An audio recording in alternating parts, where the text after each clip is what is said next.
muchachos. Ahí pasen los demás. Ahí van a pasar los boletines para próxima semana. Bejar Behu Botay. Doble porción.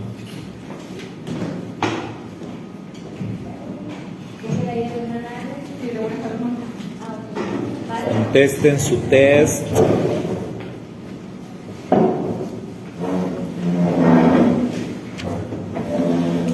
Bueno, y el día de hoy, en nuestra clase, vamos a cerrar con el tema del rapto. Recordemos que estos temas fueron un paréntesis que hicimos en nuestra serie de las cartas del Rav Shaul. Ya la próxima semana, si el Eterno lo permite, vamos a continuar, vamos a retomar las cartas de Rav Shaul a donde nos quedamos, que es la primera Timoteo. Pero hoy vamos a ocupar el tiempo de la clase para cerrar el tema del rapto. Hablamos de las semanas 70 de Daniel, hablamos del tema del rapto, dos temas proféticos importantes, y hoy nada más lo que vamos a hacer es, pues con la ayuda del cielo, primeramente tratar de responder preguntas, tratar de responder dudas que hayan quedado sobre estos dos temas, ya sea la semana 70 de Daniel o el tema del rapto. Así que, pues, el tiempo es suyo para hacer las preguntas y aquí mi asistente les va a contestar. ¿No se saben ese chiste? Sí. Luego se los cuento. A ver, Sergio. Pues yo tengo una duda. Entonces, ¿en qué quedamos con las semanas de Daniel? O sea, ¿es falso? ¿Lo podemos tomar como real? ¿Es un libro añadido? ¿O cuál es la situación? ¿Nos vamos por la postura cristiana, postura judía? O sea, bueno, sobre eso recuerden que dijimos, la pregunta de Sergio viene por la cuestión que dijimos que en la Biblia hebrea, el libro de Daniel no es considerado dentro de los profetas. O sea, dentro de la clasificación de una Biblia hebrea, recuerde, son 3 clasificaciones y son las clasificaciones correctas que el Mashiach dio, o sea, reconoció, mejor dicho. El Mashiach habló de la Torá, los escritos y los profetas. Y así es como un Tanaj, una Biblia hebrea, viene dividida en esas 3 secciones: la Torá, los primeros 5 libros, los profetas y los escritos. ¿Sí? Daniel debería de venir, en teoría, en la sección de los profetas, pero no está en la sección de los profetas. ¿Por qué? Porque no es considerado como un libro que deba estar en la sección de los profetas, al menos dentro del judaísmo. La razón, ya explicamos, ¿verdad?, que probablemente porque Daniel desarrolló su ministerio en el exilio, no en la tierra de Israel, sino en el exilio. Esa es una razón, ¿verdad?, poderosa. Por otra parte, la manera de entender el libro de Daniel en el judaísmo es que la perspectiva del libro de Daniel es que fue un esfuerzo por presentar un panorama profético apropiado para el pueblo de Israel. Pero las características del libro de Daniel no son como los otros profetas, que siempre como testimonio decían: vino a mí palabra del Eterno diciendo, o esto ha dicho el Eterno, ¿verdad?, el Rey de Israel. ¿Por qué? Porque realmente Daniel no estaba hablando al pueblo hebreo, ¿verdad? Entonces, por eso no se presenta como tal, como un profeta. Entonces, el escenario de Daniel en ese sentido es considerado fuera del resto de los profetas. Pero no podemos decir que sea falso, ¿verdad? Tampoco podemos decir que esté equivocado, pero tenemos que ser conscientes de que tanto el libro de Daniel como otros libros en la Biblia, no debemos nosotros de ponernos en un plan cegados y de decir que todo lo que está en la Biblia es perfecto, porque no es así. Entonces, ¿de dónde sale ese pensamiento? ¿De dónde sale eso de que todo lo que está en la Biblia es perfecto y sin errores? Pues lo mismo. Versículos. De un texto. O sea, hay un solo texto de donde se desarrolló esa doctrina, que dice, precisamente Pablo a Timoteo, toda la escritura es inspirada por Dios y útil para enseñar, para corregir, para instruir, a fin de que el hombre de Dios sea perfecto, enteramente preparado para toda buena obra.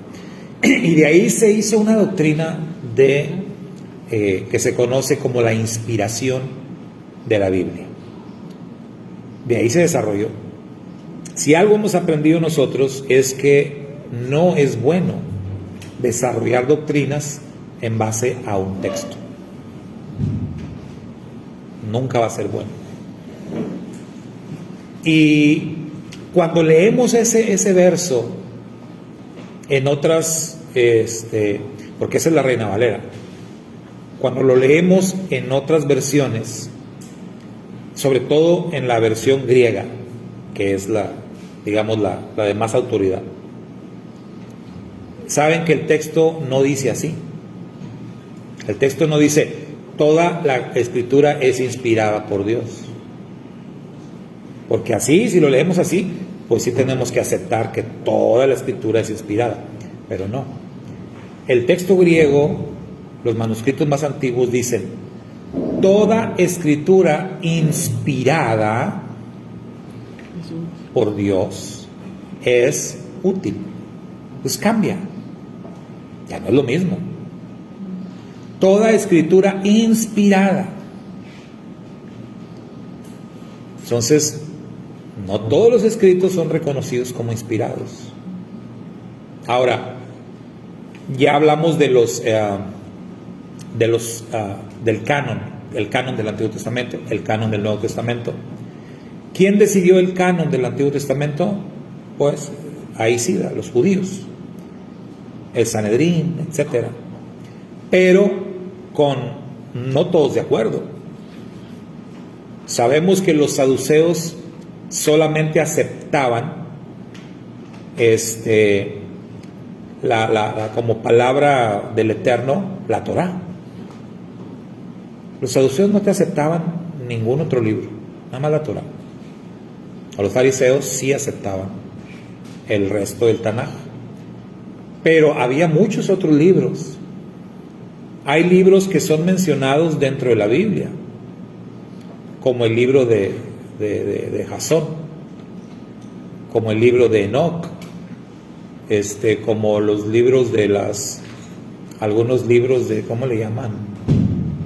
Las crónicas, que aunque tenemos 2 libros de crónicas, pero hubo muchos más.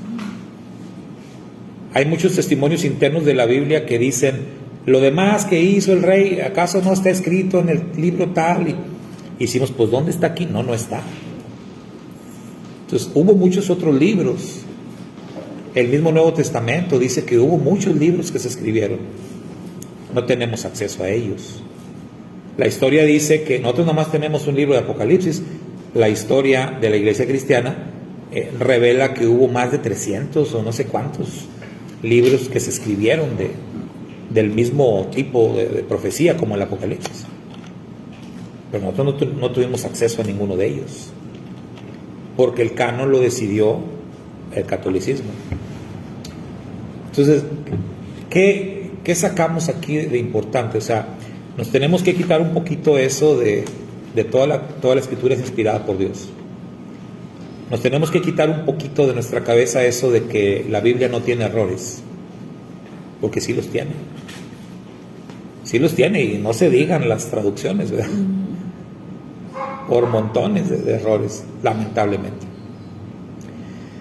Una escritura que pudiéramos considerar como sin errores, pues sería principalmente la Torá, que el Eterno le dio a Moisés, y que Moisés la escribió, y que después de ahí se dieron a la tarea de transcribirla los escribas, ¿verdad?, por generaciones, pero en el idioma hebreo, no en las traducciones. El principal temor del pueblo hebreo cuando se hizo la primera traducción fue esa, los errores, porque ellos eran conscientes de que había muchas cosas en la Torá que no se iban a poder traducir al idioma griego, que fue el primer idioma al que se tradujo, ¿verdad? Y así fue efectivamente. Ya no se diga la forma en que la iban a entender. Si los mismos israelitas entendieron mal muchos textos de la Torá. Hablábamos en la semana de el ojo por ojo, ¿no? Que ellos lo entendían como licencia para vengarse, ¿verdad? Y pues no. Hasta que no vino Yeshua y dijo, no, esto no era así. Pero por siglos ellos lo interpretaron como, me la haces, me la pagas. Y la Biblia dice que me puedo cobrar. No, no es eso. Entonces, si ellos se equivocaron para interpretar, imagínense, otra gente, ¿no?, estudiando la Biblia en otro idioma. Pues de hecho, también el Talmud, aunque no sea un texto, o sea, es un texto sagrado para los judíos, pero el problema es que ese libro está lleno de interpretaciones rabínicas, de enseñanzas. Pero también, o por lo menos yo recuerdo mucho cuando fue la quema de libros de Alemania en el Tercer Reich. O sea, quemaron el Talmud porque el consideraban blasfemo. También en la Edad Media también lo quemaron, porque había enseñanzas que, aparte de ir en contra de doctrinas de ellos, es que también decían, había enseñanzas que ni siquiera la misma Torah está formando. Es decir, como que, o sea, son rabinos y son, para poner en terrenos nosotros, son académicos, son intelectuales. Sí. Y tienen este razonamiento que es como que, oye, va en contra de lo que hasta Dios dice que no hagas esto. Y es un libro sagrado, ¿verdad?, como dice Iván. Mejor para nosotros no, pero para el judaísmo el Talmud es sagrado. Pero tiene un montón de errores, de contradicciones, de cosas, ¿verdad?, Porque de hecho, también. creo que yo recuerdo mucho un texto, y no sé si ahorita Facebook nos lo por eso, pero había un texto donde a un judío no se le permitía la violación, siempre y cuando que si es extranjera es permitido. Como que, ¿sí? Entonces, no va a ser uno de varios. O sea, también hay enseñanzas buenas, pero es como que todos con 15. No puedes agarrar todo el buen completo. Tenemos un caso en uno de los textos que tocamos esta semana en las reflexiones del conteo del Homer, cuando Yeshua dijo, oísteis que fue dicho, amarás a tu prójimo pero aborrecerás a tu enemigo. ¿Dónde dice la Torah eso? ¿Dónde? O sea, nunca dice eso. Entonces, pero Yeshua dijo, oísteis. O sea, Yeshua nunca dijo, está escrito. No, oíste. Ustedes escucharon a sus rabinos, a sus maestros, decirles, y es que eso viene en el Talmud. En el Talmud sí dice. En la Torah no, pero en el Talmud sí. Amarás a tu prójimo, pero aborrecerás a tu enemigo. Y Yeshua dijo, no. Mas yo os digo. ¿Sí? Entonces, hablamos de libros sagrados que ciertamente pues tienen errores. Entonces Daniel, volviendo al tema del libro de Daniel, dijimos no es un libro reconocido como profético. Sin embargo, Yeshua habló de Daniel. Entonces, Yeshua es quien pone a Daniel en el panorama profético. Cuando Yeshua habla, está hablando de cosas proféticas y dice: cuando vean ustedes la abominación desoladora de la que habló Daniel. Entonces, por eso Daniel se pone ahí para nosotros, ¿verdad? Se pone en el cuadro profético. Y el tema de las 70 semanas ha sido muy mal interpretado a través de muchos siglos. Aquí estudiamos vimos la perspectiva cristiana, ¿no?, de las 70 semanas, que hay varias. Vimos la perspectiva hebrea, mesiánica, y vimos una perspectiva judía, o dos, creo, perspectivas judías. Y nadie llega a nada. O sea, nadie realmente llega a una conclusión, digamos, satisfactoria de las 70 semanas. ¿Por qué? ¿O cuál fue nuestra conclusión sobre las 70 semanas? Para cerrar con la respuesta a la pregunta de Sergio, ¿cuál fue la conclusión de nosotros sobre el estudio de las 70 semanas? ¿Qué dijimos? Dijimos que el mismo testimonio interno del libro de Daniel, en el capítulo 12, nos dice que esa profecía está sellada. Y el Eterno le dijo a Daniel: sella la visión, séllala para el tiempo del fin. Entonces ahí está el testimonio interno. ¿Por qué nadie tiene la capacidad de discernir o de explicar la profecía de las 70 semanas de manera que todos dijéramos: ah, mira, esa es, ahí está, clarito? No. O sea, aquí estudiamos como 4 o 5 perspectivas diferentes y la verdad, ninguna nos deja así como que sí, esa es, no. O sea, todas las perspectivas nos dejan preguntas sin respuestas, todas.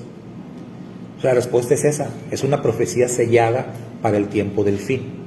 Es muy probable que a lo mejor dentro de unos meses, dentro de un año, no sé, por fin entendamos la profecía de Daniel de las 70 semanas. Pero ahorita nadie la puede explicar, entender y decir esto es así. No, nadie sabe. Para mí sigue sellada en los aspectos más importantes, todavía está sellada. Entonces podríamos decir: oh, pues perdimos tiempo ahí, ¿verdad? No, porque pues es bueno estudiar, aprender, debatir y reconocer esa profecía en concreto. Ahorita no hay manera de interpretarla correctamente. Entonces, esa fue nuestra conclusión. Entonces, ¿qué hicimos? Brincarnos al discurso de Yeshua, a Mateo 24, ¿no?, a Marcos 13, ir a lo que Yeshua dijo sobre los tiempos finales. ¿Por qué? Porque la respuesta a la profecía de las 70 semanas, o la explicación a ese tema, lo vamos a encontrar en los temas proféticos de los tiempos finales, que es Mateo 24, Marcos 13, Lucas 19, 20 y 21, y por supuesto el libro de Apocalipsis. Ahí es donde podemos encontrar conexiones, respuestas, cuál es el panorama profético para nuestros días. Pero Daniel 9, o Daniel 9, 10, 11 y 12, que es todo el contexto, pues sigue velado. Hay cosas históricas en el libro de Daniel que sí encuentran respuesta. Hubo visiones en la profecía de Daniel que sí encontramos, ¿no?, una conexión directa y una respuesta directa. Por ejemplo, la estatua, la cabeza de oro, el pecho y brazos de ¿qué eran? ¿De bronce o de plata? de plata, ¿no? Y luego el bronce, el vientre de bronce. Bueno, esa figura con la que soñó Nabucodonosor, esa sí está explicada. La misma historia la explica, ¿no? La visión de las bestias que aparecen en Daniel, también la misma historia posterior da respuesta cuando viene el imperio griego. O sea, primero los medopersas y tumban a Babilonia, y luego viene Grecia, y Grecia tumba a los persas para que más tarde apareciera Roma. Entonces todo eso, la misma historia nos ha dado respuestas. Por eso lo que decía nuestra hermana Leida, o sea, aquí no nos queda más que esperar a que la misma historia de nuestros días nos dé respuestas para completar la profecía de las 70 semanas de Daniel. Porque a final de cuentas, todos los intérpretes coinciden en que la semana 70 está pendiente, ¿no? En eso todos coinciden. Sí. En eso sí todos dicen, la semana 70 se quedó ahí, en el espacio, ¿no? Entonces no ha llegado. Por eso, y también dijimos que es muy probable, algunos dicen que las 70 semanas sí son así de tiempos exactos, pero otros dicen no, o sea, son periodos de tiempo. No necesariamente son periodos exactos de tiempo. Los que se han metido a la tarea de querer explicar y encontrar, ¿verdad?, una interpretación, son los que han asignado tiempos. O sea, que han dicho 70, ahora sí que 70 veces 7, 490 años. Pero así tal cual, la profecía no lo dice. Dice, 70 semanas están determinadas para tu pueblo. Pero, por ejemplo, en la profecía de Jeremías, esas 70 semanas son 70 años. Y se refería al cautiverio del pueblo judío en Babilonia y después en Persia. Y eso se cumplió, literal, 70 años. Ya lo de 70 veces 7, pues ya fue otra interpretación. Entonces, esa es nuestra conclusión, ¿verdad?, sobre la semana 70 y sobre el libro de Daniel. ¿Otra pregunta? Yo tengo una. A ver, Iván. El tema del rapto, aunque ya aquí ya discutimos y debatimos sobre el tema del rapto, de que prácticamente no tiene una base escritural, pero me gustaría saber de dónde nació o por qué nació esta doctrina, aparte del único versículo que se sostiene, o cuál fue la razón de por qué fue tan fuerte. Sí. Bueno, hubo un hombre, un cristiano de apellido Scofield, que creo que sí lo mencionamos, ¿no? Scofield. Incluso hay una Biblia que se llama así, la Biblia Scofield. Este hombre es el precursor de lo que se conoce como la doctrina de la sustitución, y también ¿cómo le llamamos lo otro? La dispensación, las dispensaciones. Todas estas ideas nacen con Scofield. Ahora, Scofield, no sé, se pueden googlear, a ver, la vez pasada lo hicimos, ¿no? Creo que es del siglo XVIII o... Yo encontré que él era el discípulo de John Nelson, que también fue de 1800 a 1872, también del siglo XIX. Ok, siglo XIX. Sí, que fue padre del... Sí, porque dijimos... dispensacionalismo. Entonces, fíjense, del siglo XIX. Entonces, si nos enfocamos y dijéramos, apoyáramos esto de la doctrina de la iglesia, ¿no?, y que la iglesia nace con Yeshua y sus discípulos, pues estaríamos hablando que no es lo que nosotros creemos, pero estoy usando la doctrina de la iglesia. Estamos hablando de 20 siglos, más de 20 siglos de historia de la iglesia. Y Scofield viene del siglo XIX para acá. Entonces estamos hablando que la historia de la iglesia, por 18 siglos, o más de 18 siglos, nunca nadie en la historia de la iglesia creyó nada de eso. O sea, por 18 siglos nadie creyó en la sustitución, nadie creyó en las dispensaciones, nadie creyó en el rapto, nadie creyó nada de eso, nunca, en 18 siglos. Hasta que viene Scofield o maestro Scofield, estas gentes, que fueron los que adentraron estas doctrinas, que le gustó a la gente, ¿verdad? Les gustó a la gente porque, vaya, se cumple lo que está escrito, ¿no? De que la gente teniendo comezón de oír, esto debe entenderse como literal que la gente, pues, les gusta que les endulces el oído, les gusta que les rasques, así que les hagas piojito. Entonces, si tú le das a la gente cosas que quieren oír así bonitas, agradables, lo van a aceptar sin discutir. Entonces, por eso es que tiene tanto éxito la doctrina del rapto, la sustitución y todo lo demás. Obviamente, como la de la prosperidad, ¿no? bueno, y fíjate, eso es más nuevo, el evangelio de la prosperidad. Estamos hablando de los 60s para acá, que empiezan a aparecer los famosos predicadores del evangelio de la prosperidad. Algo muy, muy nuevo, pero totalmente aceptado. Entonces, ahorita la mayoría de las iglesias en el mundo,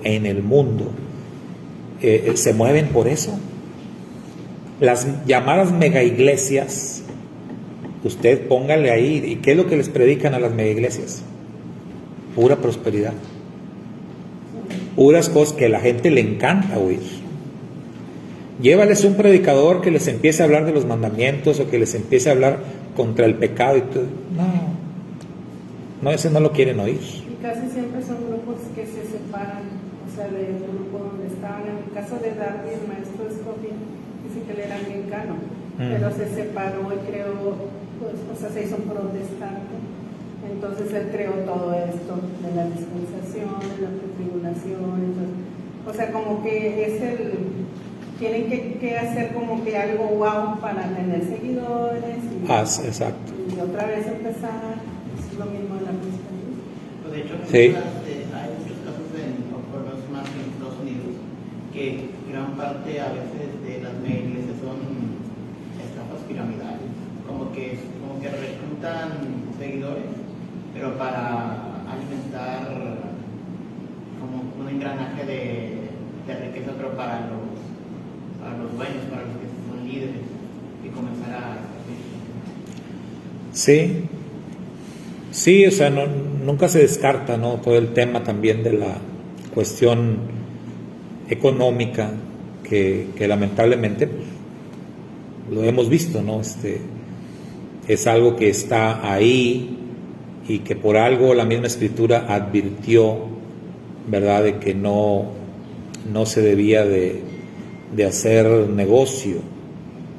Eso se conoce como simonía, ¿verdad? Por aquel Simón. ¿Se acuerda aquel Simón que llegó con los apóstoles y les dijo, denme de ese poder, ¿verdad? Con ese poder yo voy a ganar bastante dinero. De ahí viene.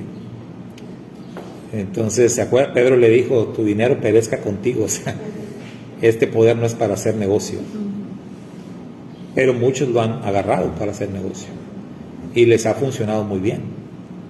Por eso ahí están todas estas mega iglesias, ¿verdad? Que han hecho riquezas enormes. Pero bueno, respondiendo a la pregunta, Iván, o sea, por eso es que tuvo tanto éxito y sigue teniendo éxito. porque es algo que a las personas, a la mayoría le gusta, le acomoda, que te digan, no vas a sufrir, o pare de sufrir. Ay, pues, ¿quién no va a querer eso? Que te digan, ¿verdad? Vemos Jesús hablando con la samaritana, fíjense, nada más que el maestro, él está hablando de formas misteriosas porque él así hablaba. El maestro, sus enseñanzas eran como en código. Entonces Jesús le dice a la samaritana, el que beba del agua que yo le daré no tendrá sed jamás. Y la samaritana se va de ancho, ¿verdad? ¿Quién no va a querer? Oye, me vengo aquí yo asoleando todos los días a sacar agua del pozo, sobre todo ella, ¿no? Que tenía que ir cuando estaba el sol porque por su reputación. Dice, pues si este hombre tiene un agua que ya no tengo que venir, pues dame de esa agua, yo quiero de esa agua. El maestro está hablando de otra cosa, está hablando en código, está hablando, pero lo uso como ejemplo de que muchos predicadores modernos es lo que hacen. ¿Qué le dicen a la gente? Cosas que quieren oír. Algo tan simple, es pare de sufrir. ¿Y ustedes cuánto éxito tiene esa gente? ¿Han visto los templos que tienen los líderes de esa iglesia? Viajan en jets privados y nada más con esa frasecita, pare de sufrir.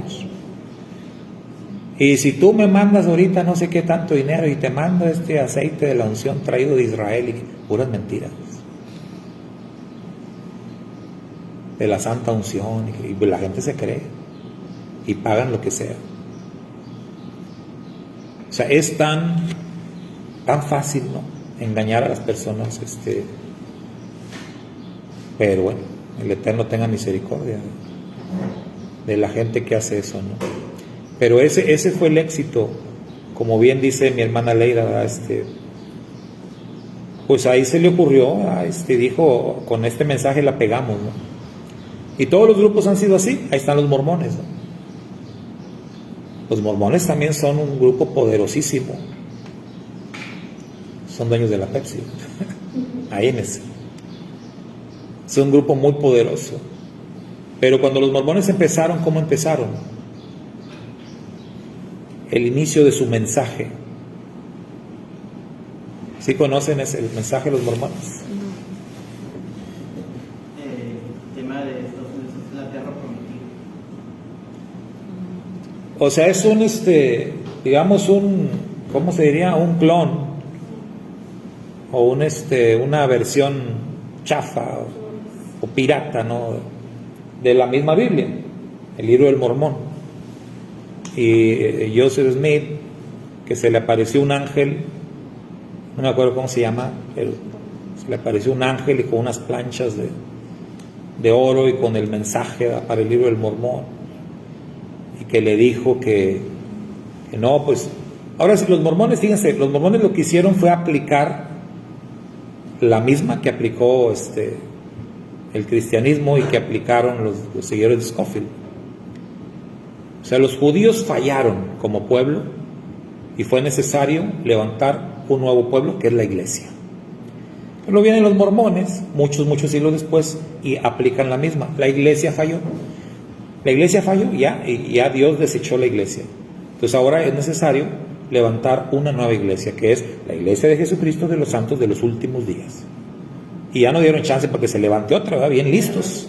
Por eso, pues, de los últimos días, o sea, ya no va a haber otra. Nosotros somos.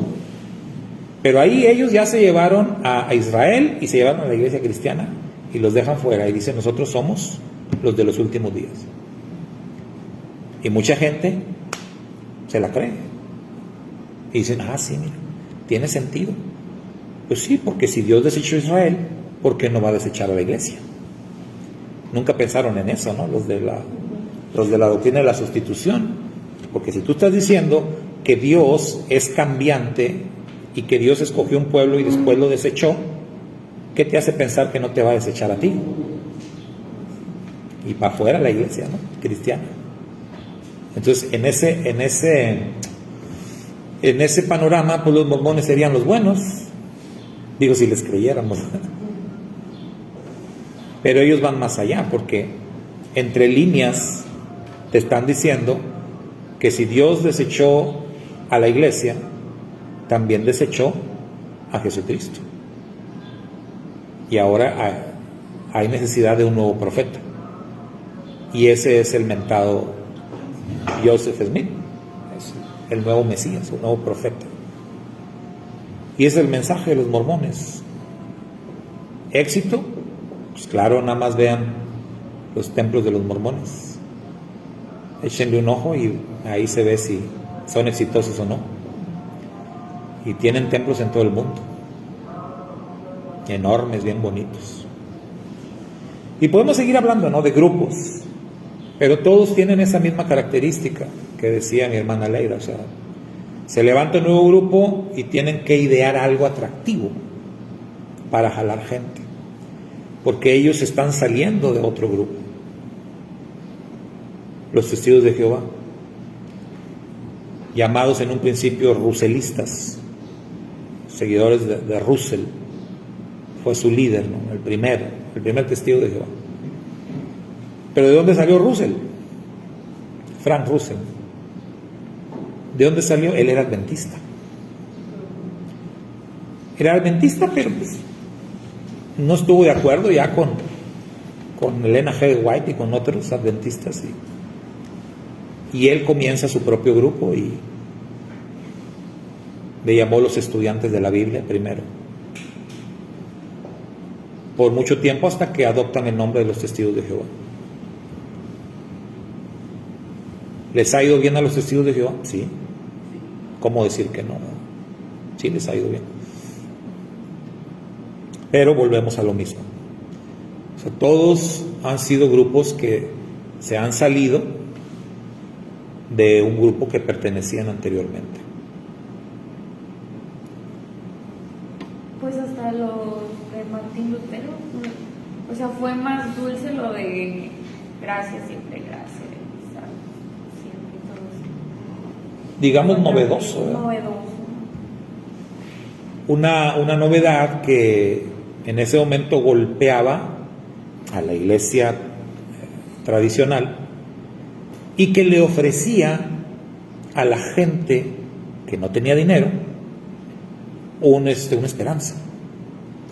Porque en los días de Lutero, pues el catolicismo, ¿no?, era el tiempo de las famosas bulas papales. La gente tenía que pagar, obligados, ¿no?, a pagar la bula papal, el dinero, por la salvación de ellos y de sus difuntos y de todo. Mucha gente no tenía para pagar. Imagínense vivir con eso y oye, no puedo alcanzar la salvación porque pues no tengo. Como las culturas antiguas, ¿no?, que de las monedas para el, ¿cómo se llama?, que te cruzaba el río, ¿no? El hecho de que si no tenías una moneda, dependiendo de la cultura. O sea, porque en Grecia era de que era debajo de la lengua, entonces lo ponían debajo de la lengua y ya cuando iba con el barquero que cruzaba el río para llegar al lado, o sea, como no podía hablar, habla y le da moneda y paga. O ya más adelante de la mitología son dos monedas, una o en los ojos, ¿no?, también. De hecho, pues se ve en la película de Troya cuando van a quemar el cuerpo de el sobrino de aquí, o sea, que le ponen dos monedas. Eso ya ha habido mucho después, incluso antes de que pues, era la guerra de Troya, pero en general. Pues, o sea, en todas las culturas ha habido eso, ¿no? Desde los egipcios, ¿verdad?, las culturas más antiguas. O sea, si tú querías trascender después de morir, tenías que tener dinero. O sea, era como que todos creían eso. Una vez que mueras tienes que llevarte lana porque te vas a encontrar con acá con el barquero. Allá los egipcios era con Anubis, que te va a cobrar. Entonces imagínense, la gente que no tenía, si han visto la película Dioses de Egipto, ¿verdad?, y sale eso. Entonces ahí, ¿quiénes se preocupaban? Pues los pobres. En los tiempos de Lutero, ¿quiénes estaban bien mortificados? Pues los pobres. Nos vamos a morir y no vamos a alcanzar salvación porque no tengo. Pues imagínense, en ese contexto se levanta Lutero y dice: salvación por gracia. Pues, no, hombre, todos, ¿verdad? No tienes que pagar nada, y no tienes que hacer nada, y no tienes que obedecer nada, pues, oye, todos querían esa salvación. Préstamos sin intereses, prácticamente. Sí, entonces, de ahí el éxito, ¿verdad? Y ahí sí fue como surgió Scofield y todo eso. La sustitución consiste en lo que ya dijimos. Israel falló, la iglesia toma su lugar. Esa es la enseñanza de la sustitución. Bíblicamente eso es totalmente falso. Pablo dice: desechó Dios a su pueblo. Y dice Pablo: pues si yo mismo, si eso fuera cierto, pues yo me quedo fuera también, pues yo soy judío. Entonces, no, de ninguna manera, ¿no? Eso no es para nada real. Las dispensaciones, bueno, hay que reconocer que Scofield sí se quemó la cabeza, ¿no? Para diseñar su doctrina, su teoría de los tiempos, ¿verdad? De las dispensaciones. Y la verdad es muy interesante.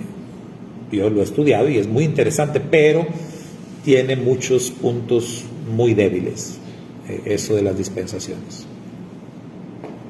Y de ahí mismo surge lo del rapto, que como ya vimos, pues el rapto no, igual que las otras doctrinas, aunque pueda parecer interesante, aunque pueda ser muy llamativa, no tiene un sustento bíblico fuerte, para nada. De hecho, hermano, si me permite agregar, es que todos tienen la misma coincidencia, porque aparte de que todos vienen de muy atrás desde la Iglesia Católica y luego sigue con Martín Lutero, y así es como que es como un árbol, con muchas ramificaciones.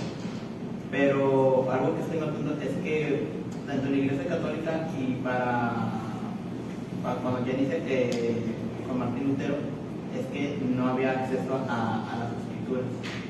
O sea, el clero católico tenía acceso a las escrituras, y de hecho fue Martín Lutero, que era obispo, que leyó las escrituras y comenzó y vio pues todo el desastre de la Iglesia Católica y se separó, creó el otro grupo y tal. Pero ya cuando inicia la imprenta en Europa, o sea, comienza ya escrituras a esparcirse por todo primero en Alemania y luego ya después el resto de Europa. Pero tienes otra prueba de que la gente no sabe leer. Sí. Luego, no sé si usted lo comentó o me lo comentó un familiar mío, que de repente la Iglesia Católica comenzó a predicar en latín, sí, en un país de habla hispana. Y es como que es la misma desinformación. Incluso cuando tienes la información ahí en la mano, como que la misma educación de poder leer o no saber leer, como que te impide acercarte a la verdad, por así decirlo. Sí, o sea, realmente el acceso a la palabra del Eterno para el mundo en general es muy reciente. O sea, un acceso ya así libre es muy reciente. O sea, por siglos y siglos esto permaneció como sellado. ¿Por qué? Pues por los vencedores, ¿no? Por Roma. Ellos se encargaron primero de quedarse con todo, y segundo, pues de ocultar información. Entonces, a mí me tocó, o sea, todavía recuerdo por allá por el 89, ¿no? Que empezamos de novios, mi esposa y yo, y pues ella era muy católica y siempre quería que la acompañara a misa, y de repente, pues íbamos, y en una iglesia ahí por la Occidental, y todavía me tocó ahí escuchar misas en latín en 1989. Entonces yo era como, ¿y qué está diciendo? No entiendo nada todavía. más chico yo de niño, que de repente por ahí con algunos amiguitos o algo, pues vivíamos en el centro, ahí en la iglesia del centro también oíamos al sacerdote en latín. ¿Quién le entendía algo? El latín es una lengua muerta. Entonces, ¿como para qué? No tenía caso, ¿verdad? Entonces, pero eso, por eso les digo que eso ya es muy reciente. El acceso ya que tú puedes comprarte una Biblia. Hoy no se diga, ¿no? Con un celular le das ahí clic y tienes la Biblia completita y en la versión que quieras. Pero esto es algo ya que el Eterno ha propiciado para los últimos tiempos. Pero por muchos siglos la palabra estuvo como que oculta. Por eso es muy interesante estudiar la historia, ¿no? Lo que le llaman la historia del cristianismo. Porque aunque le llamen historia del cristianismo, realmente hubo muchos grupos de creyentes en la Biblia a través de siglos y todos casi fueron secretos. Es lo que tienen en común. Todos fueron grupos secretos, que los montañeses, que los puritanos, que muchos grupos que de alguna manera mantuvieron su interés en las escrituras y que resguardaron escrituras para estarlas estudiando en secreto, en grupos secretos. Entonces, hoy día tenemos la bendición de poder estudiarla así, de manera pública, y es algo que tenemos que agradecer profundamente al Eterno. Bueno, ¿alguna otra pregunta, alguna otra duda? ¿Alguien más? Nada más ha habido dos, más Iván y Sergio. ¿Alguien más que tenga alguna duda sobre los temas? En Mateo 24, 41,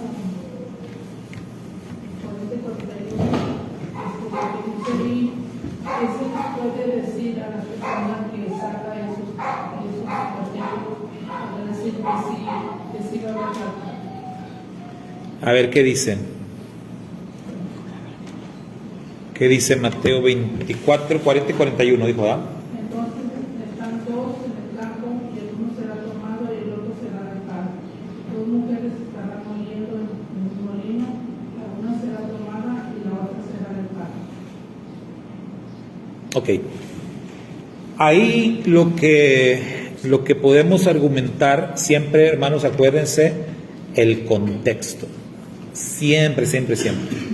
El contexto. Hay que ir a lo que se está diciendo alrededor de este pasaje. Entonces, si ustedes ven el contexto, se está hablando de los tiempos finales, sí, y el contexto es que el Mashiach dijo que estas cosas iban a ser como en los días de Noé. Así como fue en los días de Noé, así será también en el regreso del Hijo del Hombre, ¿verdad? O sea, las cosas van a ser semejantes o muy parecidas como en los días de Noé. Ahora, dice ahí en el contexto de Mashiach habló del tema de los días de Noé y dice que en los días de Noé la gente no creyó al mensaje, ¿verdad?, predicado por Noé. Dice el Mashiach, hasta que vino el diluvio y se los llevó a todos. Atención con eso, ¿verdad? Hasta que vino el diluvio y se los llevó a todos. Entonces, digamos, el rapto ahí en ese sentido fue el diluvio, que vino y se llevó a todos. Pero ¿a quiénes se llevó? A los incrédulos, el diluvio. ¿Quiénes se salvaron? Los que quedaron vivos. O sea, entendiendo ahí el pensamiento, los que se van son los malos, los que se quedan son los que permanecen. El tema del rapto lo presentan al revés. El tema del rapto es como los que se van son los salvados, los que se quedan son los malos, los malvados, los que van a ser castigados o van a enfrentar juicio. Pero eso no tiene argumento, ¿verdad? Porque Mashiach dice cómo fue en los días de Noé. Y luego, cuando dice uno será tomado y otro dejado, dijimos, es un texto paralelo a la parábola del trigo y la cizaña. Incluso algunas Biblias que traen referencias, cuando viene eso de que Mateo 24, 40 y 41 trae una referencia al trigo y la cizaña. Cuando vamos al trigo y la cizaña, Mashiach explicó la parábola a sus discípulos, y el Mashiach dijo quiénes son los que van a ser, vamos a decir, raptados, ¿sí? Y no es el trigo, ¿verdad? Es la cizaña. Entonces la cizaña es cortada, o sea, arrebatada para ser quemada. Entonces, cuando ya vemos el contexto, nos damos cuenta, eso que dicen, pues no es ningún beneficio. O sea, si la cosa es así, pues yo no quiero ser raptado, ¿verdad? Porque si va a ser como en los días de Noé y el diluvio va a venir, me va a llevar, nada más que ya no va a ser agua, acá dice que va a ser fuego, ¿no? No, pues yo no quiero, prefiero permanecer. Y Pablo dice, los que hayamos quedado.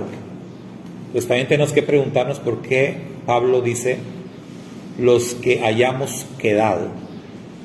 Él habla de la resurrección. Los que hayamos quedado no precederemos a los que durmieron.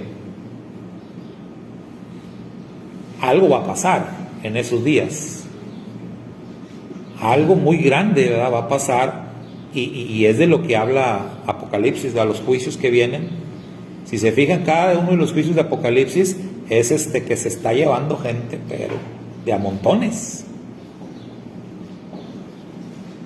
Entonces, eso del rapto más bien es, desde una perspectiva bíblica, es que mucha gente estará siendo juzgada y estará perdiendo la vida por causa de los juicios del Eterno. Pero ahí dice, los que hayamos quedado. Entonces quiere decir que los creyentes vamos a permanecer hasta el regreso del Mashiach. Como son juicios enviados por el Eterno, esos juicios que el Eterno envía, el Eterno nos libra de esos juicios. Pero hay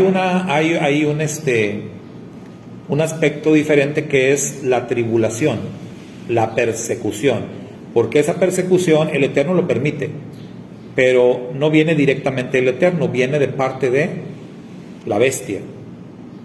Y ahí sí la misma Escritura nos dice que no nos enfrentemos a la bestia, ¿verdad? Mashiach dijo, cuando veas la abominación desoladora, ¿qué hay que hacer? Huye, o sea, no hay nada que hacer. Si te enfrentas, vas a morir. Ahora, va a haber muchos que se van a enfrentar. Recuerdo que cuando tocamos este tema, la hermana Asunción decía, pues yo prefiero morir, ¿verdad?, enfrentándome. Está bien, pero sobre aviso no hay engaño. O sea, Mashiach dijo, te enfrentas, muerte segura, pero eres bienaventurado. O sea, si mueres de esa manera, o sea, eres, hombre, los mártires de ese tiempo van a ser exaltados, son exaltados en las Escrituras. Pero como el Mashiach sabe que muchos no tenemos la capacidad para ser mártires, por eso dice, no, mejor huyan mis hijos. No vaya a ser que me los convenzan, o con vayan a ceder a la presión, ¿verdad? Mejor váyanse. Pero también la misma Escritura dice, muchos se van a armar y van en contra de la bestia, pero van a perder. Sí. Entonces, tenemos los juicios del Eterno por un lado, que no son contra nosotros, o sea, son contra el mundo entero, pero el Eterno nos guarda de sus juicios. Pero el Eterno, de la persecución de la bestia, el Eterno sí nos dice, huye. Como quiera, hay aliados, porque Apocalipsis dice que va a haber aliados que van a ayudar a los elegidos en su huida, aliados de las naciones, como los hubo en el Holocausto, durante la Segunda Guerra Mundial. La gente que protegió al pueblo judío, hay tantas historias tan maravillosas, ¿no? Libros y películas que se han hecho de gente que salvó a niños judíos, a mujeres y hombres. Así va a pasar en los tiempos finales, cuando la persecución tenga lugar. O sea, va a haber mucha gente en el mundo que va a ser así como que yo estoy neutral, ¿verdad? Yo ni estoy con la bestia ni estoy con los que van huyendo, aparentemente, pero esa gente, mira, va a estar ayudando. O sea, así como en tiempos de Elías. ¿Se acuerdan que había un hombre ahí que escondía a los profetas? Y siempre ha habido esto, ¿no? Pero definitivamente, o sea, la otra vez decíamos, hasta el cantito ese que hay, ¿no? Todo se estará moliendo en un molín. O sea, está mal interpretado. No hay sustancia para hablar de un rapto ahí. Bíblicamente hablando, el que es tomado es el que le va a ir mal. Los dejados atrás son a los que nos va a ir bien, no como dice el libro o la película. Y eso nada más es leyendo las escrituras y encontrando la respuesta. Recuérdese que la escritura es quien mejor interpreta la escritura. Una y nos vamos. Acá los hermanos virtuales no han preguntado nada. Mejor, hermanos, así. Eso estaría bueno, ¿verdad? Si no preguntan, pues yo les pregunto. Les voy a hacer un examen de unas 200 preguntas.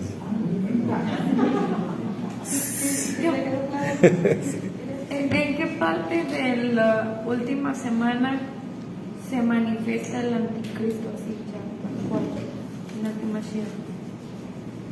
Dijimos que bíblicamente, o sea, la respuesta bíblica ahí es cuando es levantado Miguel.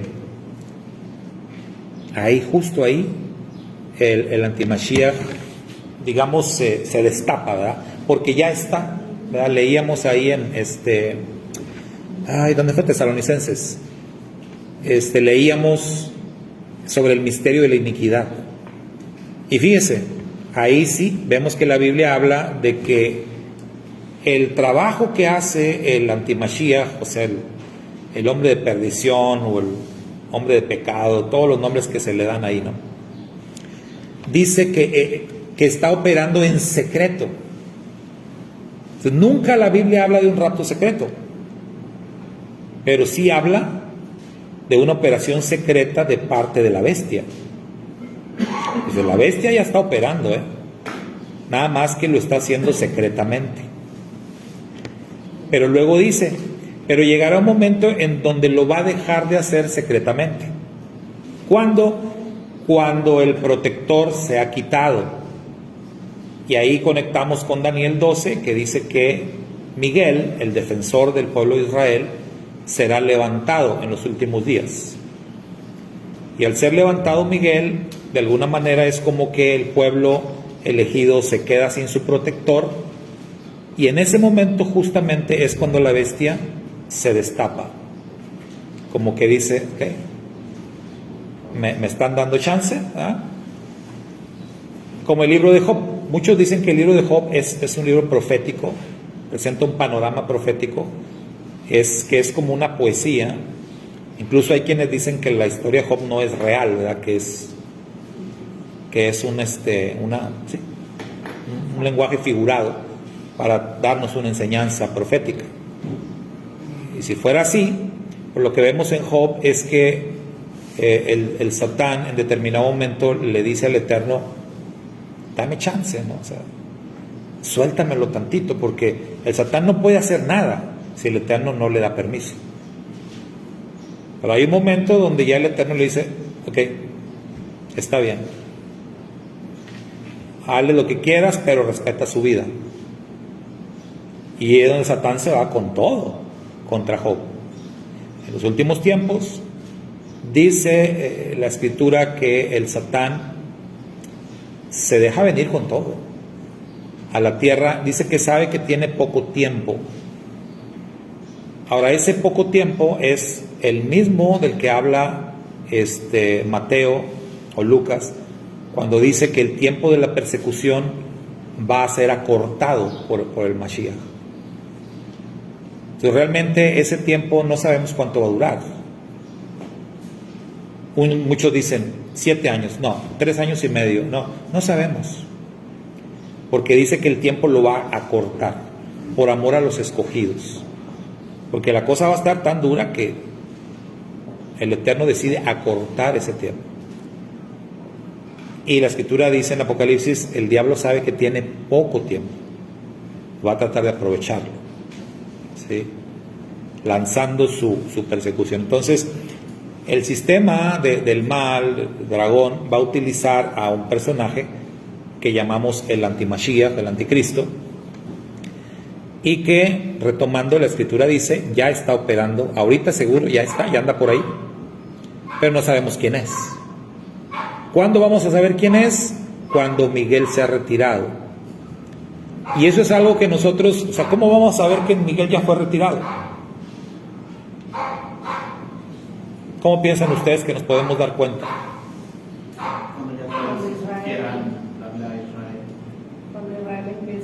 Cuando veamos la caída de Israel. Ahorita Israel es bien fuerte y todos le tienen miedo. Y ustedes ven las imágenes y por más misiles que le avientan y todo, ahí tienen ¿cómo le llaman? La cúpula de hierro, ¿no? Bueno, cuando veamos la caída de Israel, cuando veamos ahí las noticias que los misiles están pegando con todo y que ya se metieron hasta la cocina los musulmanes y todo, ahí, hermano, ahí ya, Miguel ya no está, porque no es la cúpula de hierro, no son los mejores soldados del mundo, que sí son, ¿no?, los israelitas, pero no es eso, ¿no?, es Miguel el protector, lo que mantiene a raya a los enemigos. Entonces, nada más que veamos nosotros eso y podemos dar por hecho, ¿sabes qué? Ya, esto ya empezó. Miguel ya fue retirado, exacto, ¿no? Haz tu mochila y córrele, porque ya ahorita ahí es donde el antimashiach se va a quitar la careta y va a poner su ley en el mundo. Entonces ahorita ya está, hay muchas cosas que se dicen por aquí por allá, pues hay que nada más estar alertas, ¿no? Pero ese va a ser el momento clave. Cuando Israel caiga, en ese mismo día vamos a saber y vamos a conocer quién es el antimashiach. Así que hagan su quinela. ¿Será el rey Juan Carlos? ¿Será el Papa? ¿Será el Kill Bill? ¿Será quién más? ¿Quién más está ahí en la baraja? Putin. Ahora yo siempre ando con Juan Carlos, ¿no? Es el de España, no, el de Inglaterra. El Carlos es el que muchos dicen que es. Pero también en España, bueno, yo vi unos videos de que también andaban ahí viendo, que no se ve casi, pero también andaban peleando allá con Israel por títulos nobiliarios. Pues de hecho es que el actual rey de España, Felipe VI, sí es, o sea, la línea que él tiene de genealogía, él sí tiene los títulos del reino de Jerusalén, de Sí, entonces también andan. Pues sí, o sea, hay varios candidatos, ¿no? Pero pues no sabemos. Nada más hay que esperar un poquito más, ya no falta mucho. Sí. Perdón, es que comentario que puso la hermana Ketita. Sí creo que el Papa sea un diablo. Yo no fui, fue la hermana Ketita, Yo secundo, hermano. Bueno, pues ya falta poco, ¿no? Ya no hay que esperar tanto tiempo. Recuerden ustedes, la misma agenda del mundo nos está marcando tiempos. La agenda para el 2030 ya está caminando, entonces no pierdan de vista lo que está pasando en el mundo, no pierdan de vista Israel, no pierdan de vista las organizaciones que deciden, que dirigen ahorita, como la OMS. ¿Ya vieron que la OMS dijo que ya se acabó la pandemia oficialmente? Ya se declaró, ya se acabó, no existe más. Ahora viene lo nuevo. O sea, no, pues van a sacar otra cosa, ¿no? Pero, ¿sabes? Para que vean cómo ellos tienen el control. Ellos dicen, hay esto, se me ponen todos mascarillas, se me vacunan todos, no hay viajes, no hay... Y ellos pusieron las reglas durante, ¿qué? Casi 3 años. Entonces ahorita es nada más de que saquen otra cosa, ¿verdad? Pero sí tenemos que poner atención en esta organización, que es la que en los últimos años ha impuesto reglas en el mundo entero. Y no es ninguna religión, es un grupo. Entonces, atención con eso, y atención con las guerras, las escaramuzas que hay también por todos lados. Atención con la caída muy probable del vecino del norte, que no tarda en caer estrepitosamente, ¿no? Y atención también con lo que se está moviendo en Europa. Dice Claudita, sí, ahorita se está hablando mucho del nuevo rey Carlos, porque también tiene ciertos vínculos con el pueblo judío. Bueno, pues pendientes de todo eso, terminamos con este tema. Próxima semana entonces ya regresamos a la primera a Timoteo. Shalom, hermanos, bendiciones, nos vemos, que estén bien. Quédense un ratito más, todavía nos falta.